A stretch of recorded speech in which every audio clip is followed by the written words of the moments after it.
Okay, well, thank you very much for the introduction, Emma, and thank you for the invitation to speak to you this afternoon on, in my view, the most serious issue facing not just this country but also the world.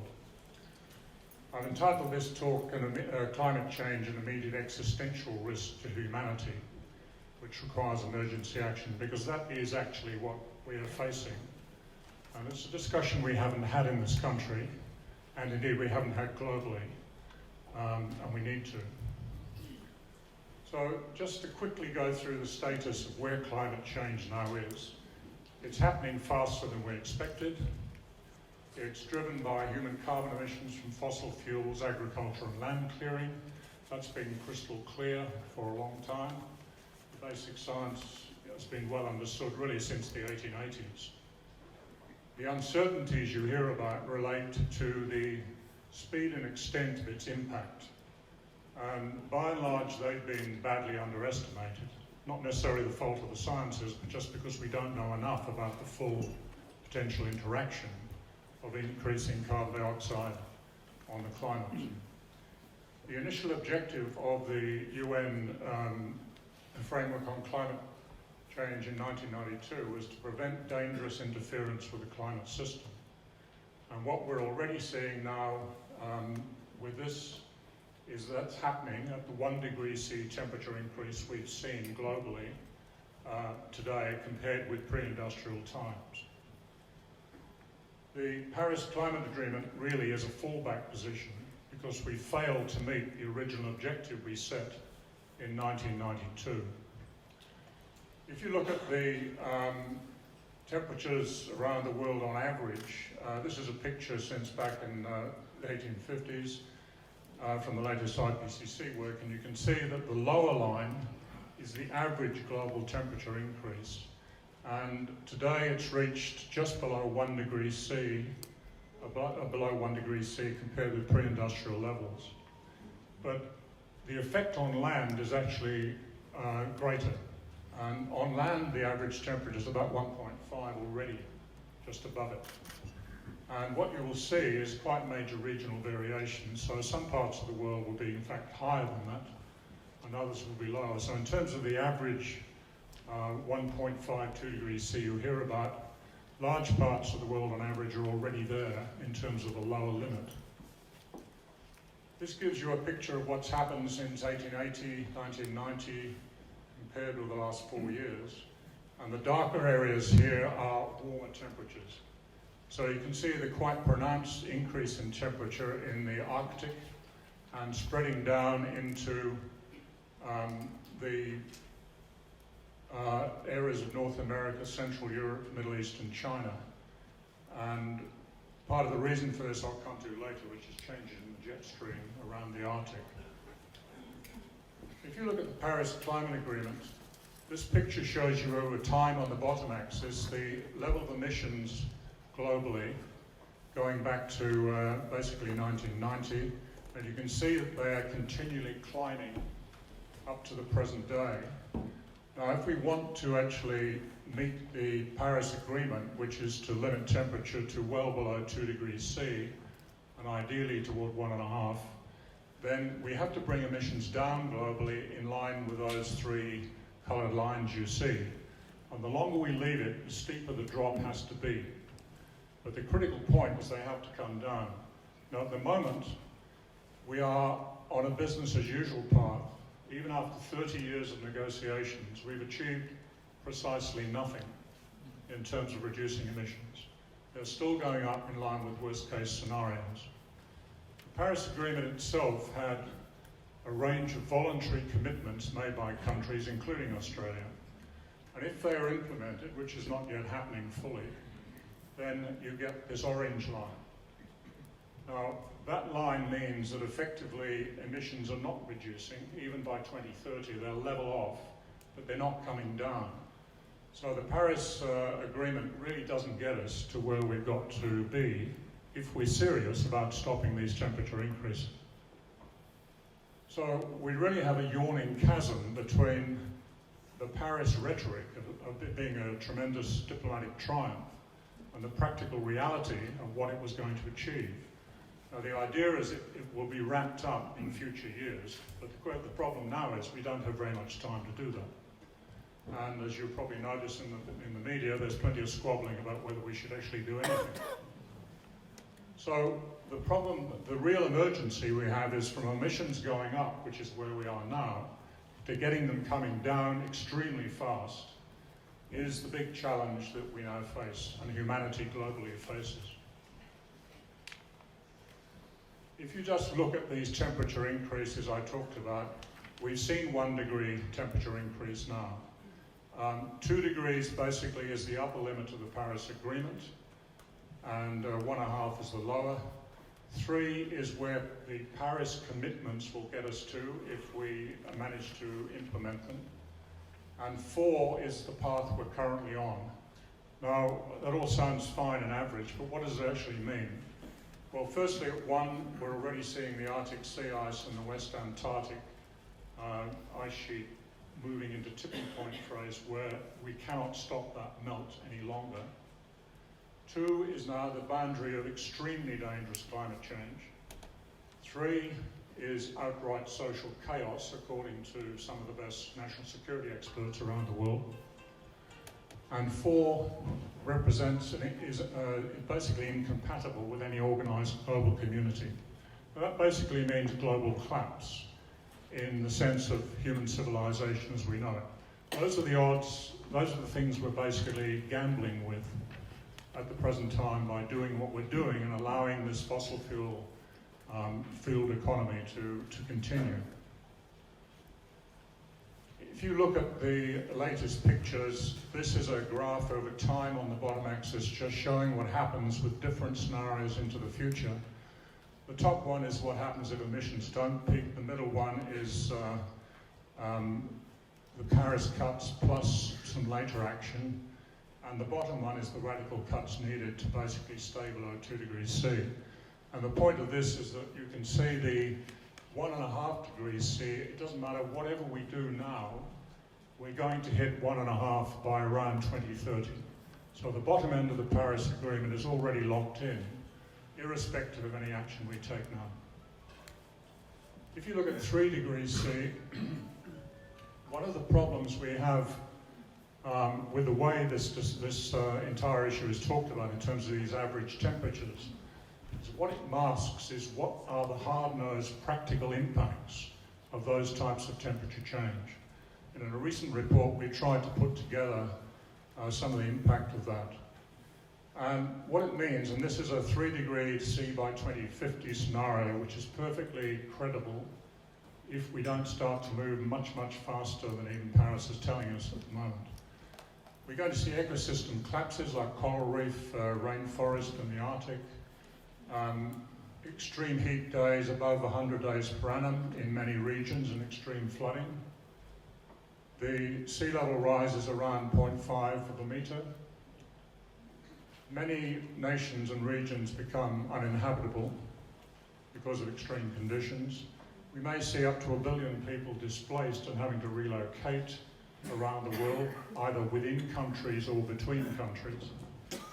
A significant drop-off in agricultural productivity, and the lower reaches of many of the main food-producing regions become inundated, like the Mekong, the Ganges, the Nile River deltas, and so on. And significant parts of major cities around South Asia and Africa, and indeed in Europe, will become abandoned because of the inundation from floodwaters. Places like Chennai, Mumbai, Jakarta, you've probably heard about, Manila, Lagos in Africa, and so on. And this is not just a question of, the problems of population. I mean, this represents a major change, a major undermining of the economic systems around the world, because a lot of the economic productivity in these countries comes within these major cities, particularly in places like the Pearl River Delta in China, around Hong Kong and Guangzhou, which is something like 40% of China's export income. If you look then at a 4 degree scenario, this shows, it's probably a bit hard to see at the back, but it shows that there are going to be major movements of people in the context of really global collapse, where people are going to have to move away from the tropics and the warmer areas and more extreme floodings and so on into the higher latitudes, basically, if we are going to see any form of civilization continue. And this is stuff that isn't talked about. I mean, massive global change, which is just not on the radar in terms of the discussion we have in climate change in this country. So, what is it going to take to stay below the Paris limits? Well, this little picture shows you, to begin with, the circles on the left-hand side there.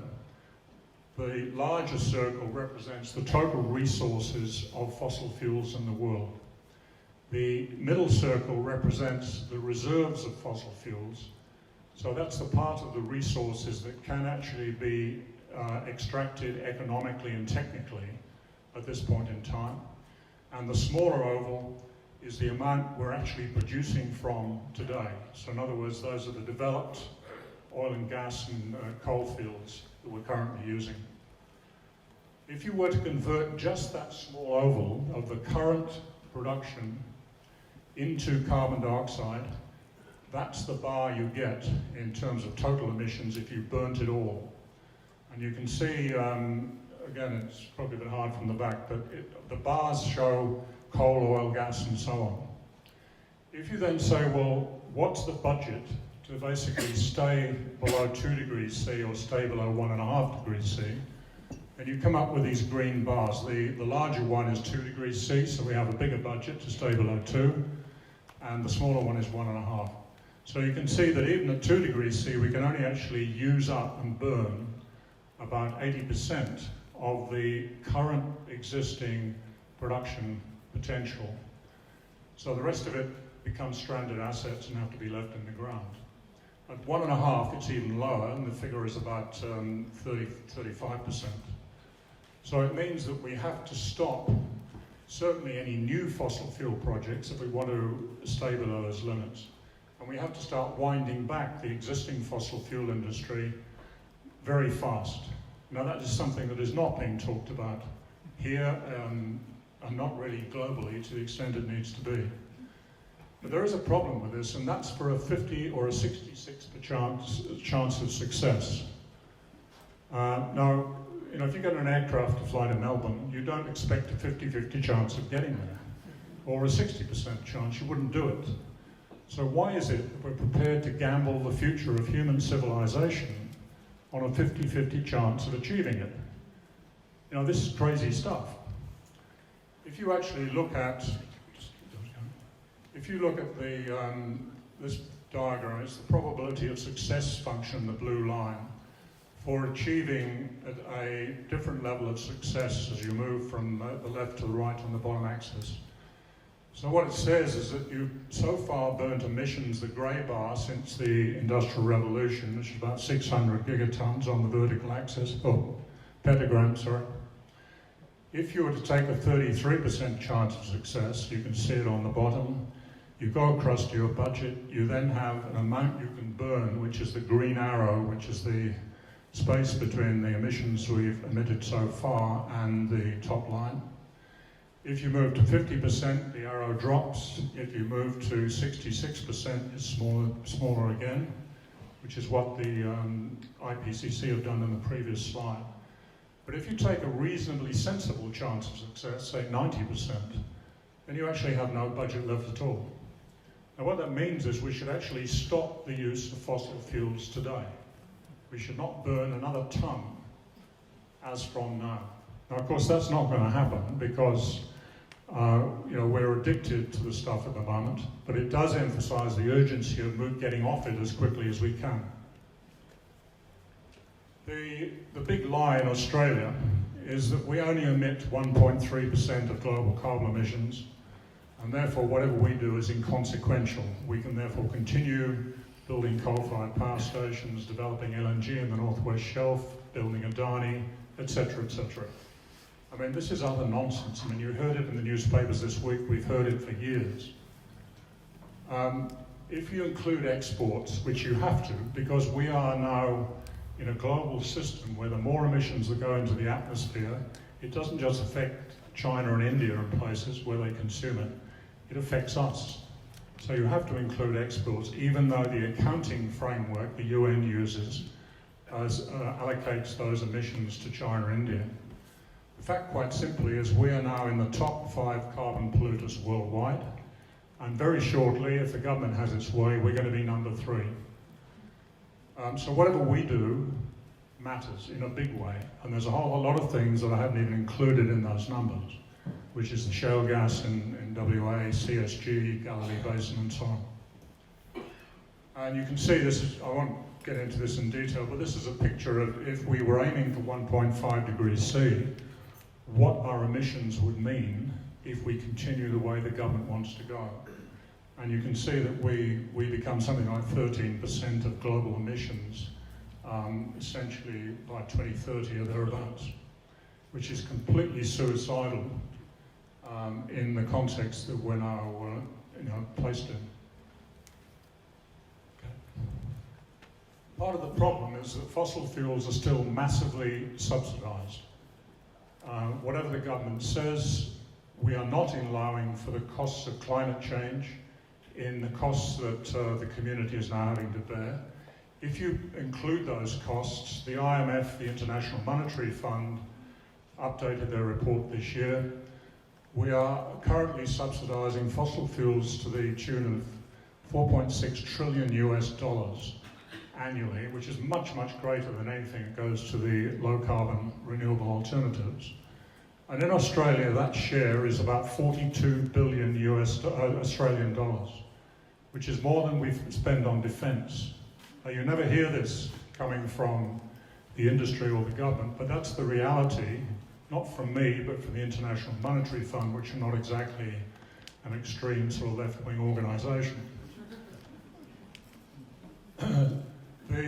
One of the big problems we have is that the real risks that we're facing, the extreme risks, come from things called tipping points, which is, I won't go into in great detail here, but there are a number of them around the world, and it stems from the fact that climate doesn't just gradually increase with time or with CO2 emissions. You may find parts of the world suddenly jump from one state of climate, which is relatively stable, to another one which is far less stable and much less conducive to human development. The obvious one is the Arctic sea ice, which is now melting. So the solar radiation coming in from space is no longer reflected off the ice. It gets absorbed by the oceans. The oceans warm up. The oceans warm the permafrost. The permafrost contains lots of carbon, twice as much as the atmosphere. And so you get a kick up in the carbon concentration in the atmosphere and a kick up in warming. There are a number of these things around the world I can talk about in the Q&A, and some of them interact in the sense that once one gets triggered, then others may then happen. And once those things start, they become irreversible. There's nothing you can do about it. So the critical thing is to stop that actually occurring. So just to explain some of these terms, I've said that climate's an existential risk. What does it mean? It's a risk posing permanent large negative consequences to humanity which can never be undone. Why is the risk existential? Well, firstly, the climate change is occurring at the 1 degree C temperature increase I talked about, dangerous. To stay below 2, we've got to peak those emissions by 2020, then rapidly reduce, and even more so at 1.5 degrees C. But emissions are still going up. The probabilities of achieving 2 degrees C are unrealistic, so 50 to 60% chance is not good, and at 90% there's no budget left today, so we should be stopping today on fossil fuels. Climate inertia means, and that's the effect within the climate system, that whatever you do today, you don't see the results of it for probably 10 or 20 or 30 years' time. So what we're seeing today is the result of what we did 1 or 2 decades ago. If we continue with fossil fuel investment, we're basically locking in potentially irreversible effects on climatic outcomes, and by the time we know the impact of that, it's too late to do anything about it. So on a precautionary basis, we should be stopping today, not just letting it happen, and hoping to mop up the symptoms later on. The other problem is that at the moment, by using fossil fuels, and particularly coal, we're pushing into the atmosphere aerosols. These are little particles which basically are cooling the atmosphere, the Earth, by about 0.3 to 0.5 degrees C, compared with where it might otherwise be. Once we clean it up, then there's going to be a one-off jump, roughly of the same magnitude, which adds to the problem we have. And the Paris solutions really also rely on negative emissions technologies. That's technologies that don't yet exist, which assumes that somehow we'll be able to absorb the carbon and pull it down from the atmosphere. Frankly, it's a classic moral hazard. You can't just rely on things that don't exist and keep on pushing stuff into the atmosphere on the assumption that somehow we'll find the solution. So why is the risk immediate? Well, we have no carbon budget now. The actions today are locking in the outcomes, potentially irreversible, and sensible risk management will effectively address risk in time to prevent it happening. You don't just wait for it to happen. So that time basically is now, and that means we have to take emergency action. So what does that mean? Well, in my view, it's akin to what you do in wartime. I don't like the analogy particularly, but it's the closest thing I can see to what actually now has to happen. And that is, you identify a threat to either human or national security, which has to be addressed immediately. There's nothing more important. And climate change is basically that issue today. You bring together the best expertise in terms of the governance of the country, or indeed globally, the best technical expertise. It may mean you have to suspend conventional government if the government of the day is in fact incapable of managing the problem. And that's something we can talk about in the Q&A. But the most important point, perhaps, is you have to take action early. If you don't take action early, what happens is the symptoms mount up. And then the response is to throw all of the effort at trying to alleviate the symptoms and not address the causes. And I would suggest we're already seeing that in this country right at this minute, with the refusal of the government to acknowledge that climate change is actually a reality. And all we're doing is trying to address the symptoms and helping people, A, with the drought, B, with the bushfires, all of which is very important. But if you don't get at the causes, we've got trouble. So the idea of net zero emissions by 2030, which everybody is talking about and a lot of organisations have committed to, is totally inadequate to meeting this challenge. We're going to have to do a lot more quickly than we may achieve that outcome. That would be good. But as you know, is the popular phrase at the moment, winning slowly is basically losing. So the basic steps, just very quickly, as I know I'm running out of time, just run through them, I think. I won't go through all of these, but essentially it means that you have to, the critical thing is basically to stop fossil fuel expansion. Which is the immediate priority. You've got to ban fossil fuel expansion and start to wind it back. There is nothing more important, and there is nothing which will address this problem with the speed and the impact that we've now got to achieve. I put up here just a range of local actions that can be taken, which I've been talking about with Emma in the context of her work. Happy to circulate these for those who are interested in the detail of these things. We must have an integrated policy at national, state and local levels. Otherwise, what it means is that all the efforts that people like yourselves are making locally are wasted. There's no point in doing all this work if we're going to build more coal mines and LNG plants, frankly. And these are just some of the points that are now emerging in a global context. Again, we can talk about this in the Q&A. A lot of things are happening, but none of it is happening at the urgency we essentially now need. So I just put in to finish off a few references here with the Club of Rome work that I've been doing, firstly on a climate emergency plan, and secondly on a planetary emergency plan, which looks at the bigger issues we've got to address.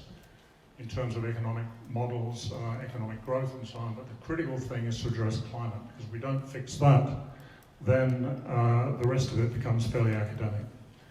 And as a technical background, there are reports here, if anybody is interested, of the work my particular group in Breakthrough have been doing, which explains the background to this presentation in more depth.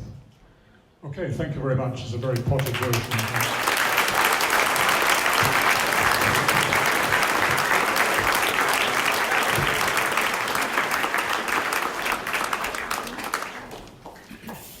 Ian, you mentioned the best expertise and how important it is that we have those minds at work on this vicious problem.